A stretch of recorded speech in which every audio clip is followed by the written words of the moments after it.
All right, Mr. Pintard, we saw just now in House the opposition taking a stand and chanting, answer the questions. Tell us a bit about, I guess, what happened and why you took that stance today. My colleagues and I will lay out for you a number of the key questions we've put on the agenda, but we are sick and tired of this government ducking the second Wednesday.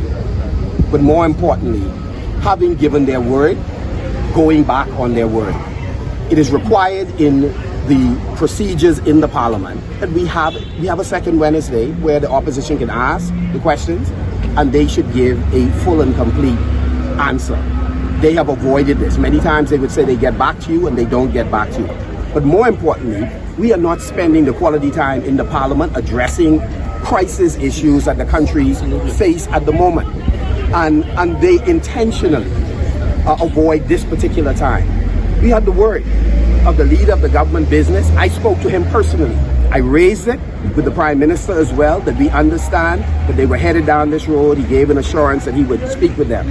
Today we ask on the record, will we proceed? And they said no. They are obligated to answer the Bahamian people. We are here as representatives asking questions, not on our own behalf, but on behalf of the Bahamian people.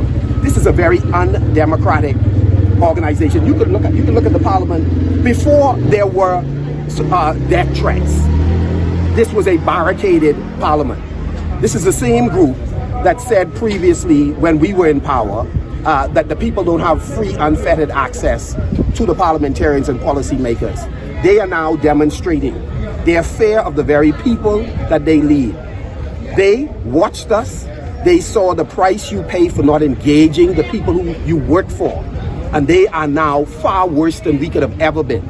And even in the parliament, they are manipulating the process. We are not going to stand for it. There isn't going to be one rule for the PLP and another for us. And so my colleagues can all speak about the experience we are having with this administration, having one rule for them and a different rule for everybody else. What I want to say is this. We will continue to stand up for the Bahamian people, to echo the voices of the Bahamian people. As the leader of the opposition said, we are tired of these procedural games. The Bahamian people are hurting.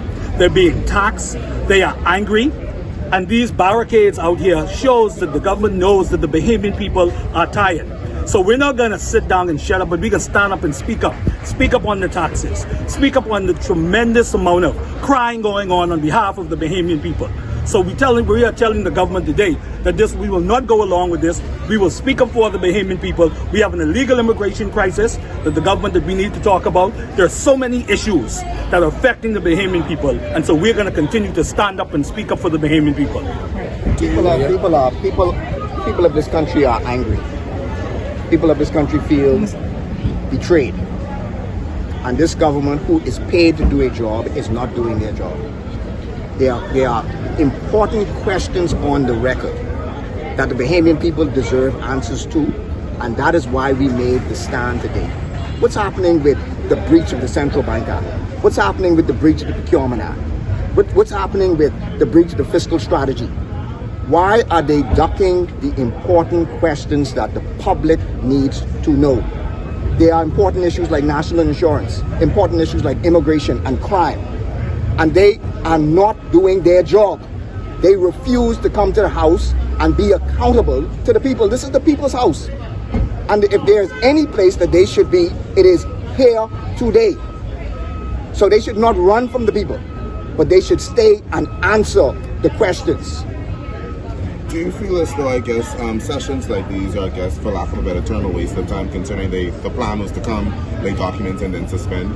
Yeah, again, the government wants to run their agenda without accountability. When you engage the opposition, or you engage union leaders, or you engage other stakeholders, you recognize that you are accountable to them. They only go to the table, even with the union, when under serious pressure. But voluntarily, they don't. They don't volunteer information when they make bad decisions. It's only when we discover it. If we did not discover that they took money out of the treasury and went to Bermuda, they would have never come clean on the issue. If we did not read the central bank report, we would not know that they were drawing down on the reserves in the central bank.